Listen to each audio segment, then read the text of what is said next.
Hello, good afternoon my friends. May napansin ako dito na isang estudyante or trainee sa Ismao NC1 na hindi umuwi simula pa nung umaga hanggang ngayon sa tanghali.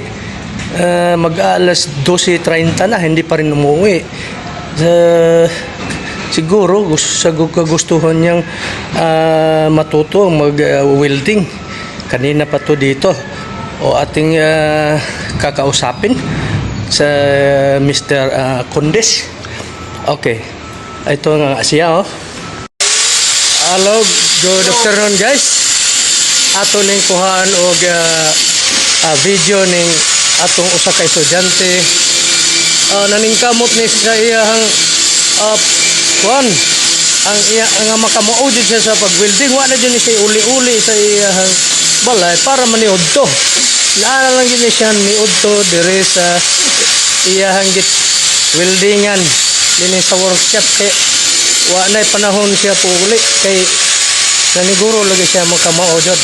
Unsa man iyang sudan mo ni batong rada kuno ni iyang sudan. Kaluoy taon ng bata. Uy! Mani kay kusgan ba? Otro. Uy, tatagalogin pala natin para maintindihan ng karamihan. Ay marami bang viewers natin ng mga Tagalog.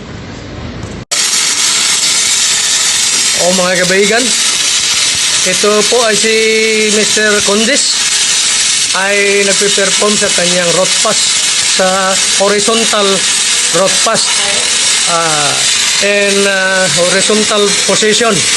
Yan tuloy-tuloy ang kanyang ginagawa. Yan ang pagka-road pass ni Condes. Parang hindi humihinto. Hindi na siya humihinga. Tuloy-tuloy. Yan. Huwag kukurap at huwag hihinga para tuloy-tuloy ang ginagawa. Yan. Okay, natapos din. So, himan-himan ba kayo?